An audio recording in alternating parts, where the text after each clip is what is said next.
Hello, future Dr. Lorgan here, and today we're going to talk about what's real. So on Tuesday, I posted about the Little Prince and what he values and how what happens today differs so much from his value system. And today I want to talk about what we value and how I think it's the wrong thing.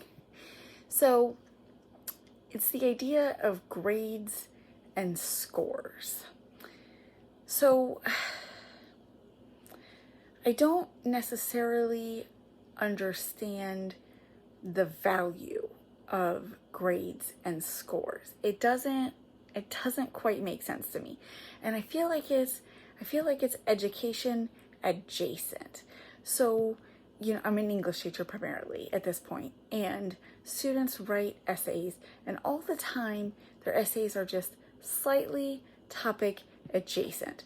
So it might ask about a significant event that has changed their life for the better, and they might write about, how going to college will change their life for the better. But that's not a significant event that has changed their life for the better. Do you see what I'm saying? It's really close, but it's not quite there. And so this is what I feel like with grades and testing. I'm not even sure that they're close, but I can understand why we might think that they are, but they're practically unrelated. So the idea is that students are supposed to master content, right?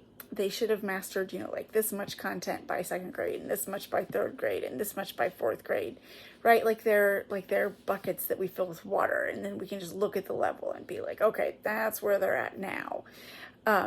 So they're third grade level. But that's not really the way human beings work, and that's not really the way that the human mind works. And so what is the purpose of knowing that a student is 88% in English language arts in third grade?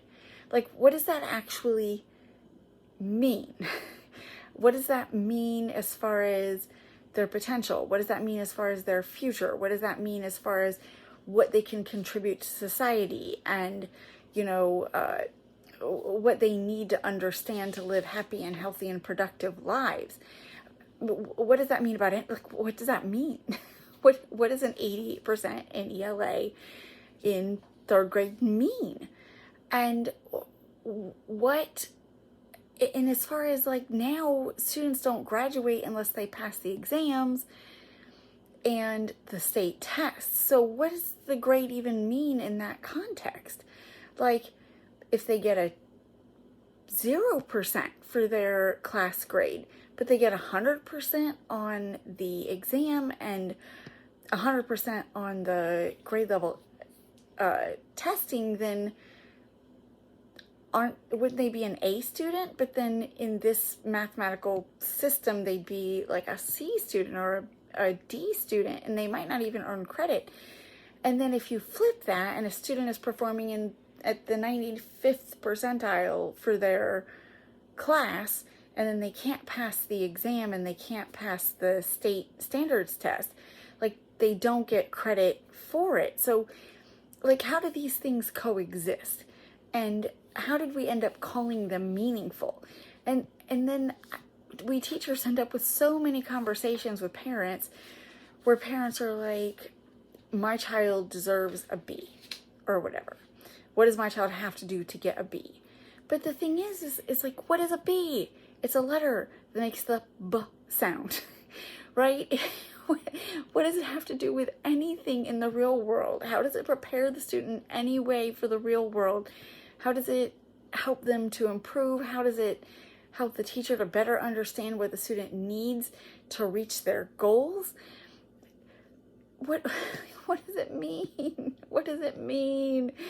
And so, and then the parent will say, what does my child have to do to get a B? Or I want my child to have a B, but it's never a B, it's always an A. What does my child have to do to get an A? I want my child to have an A. My child is an A student. What does any of that mean?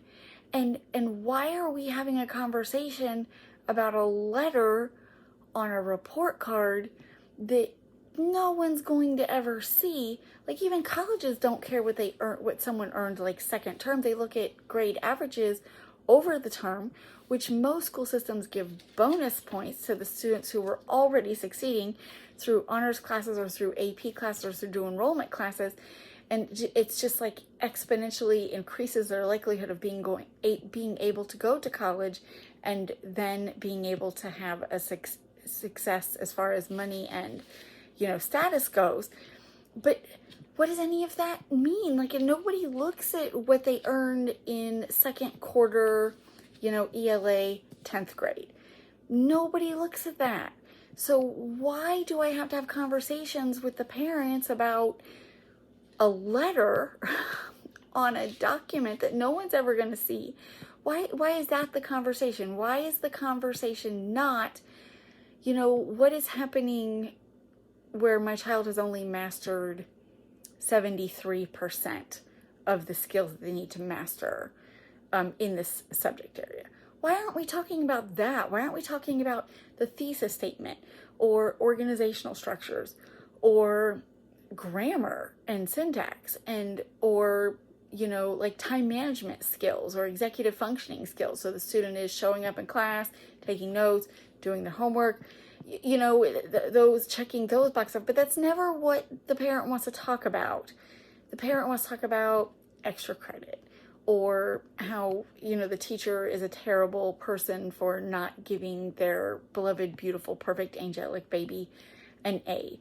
But like none of those things even, they don't really have any meaning. They only have the meaning that they're basically a social construct. Grades are a social construct. And they're replacing the idea of education.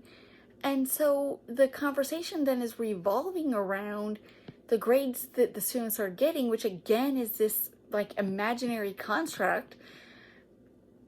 It just doesn't make any sense to me. I don't understand it. So if you understand it, or you have something you would like to share, go ahead and please put it in the comments below, because I have no idea.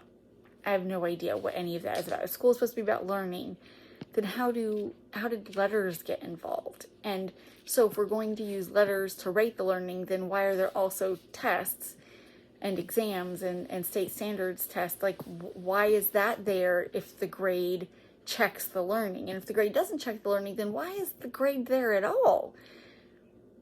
I don't know. If you know the answer, just put it in the comments below. Thanks and have a great day.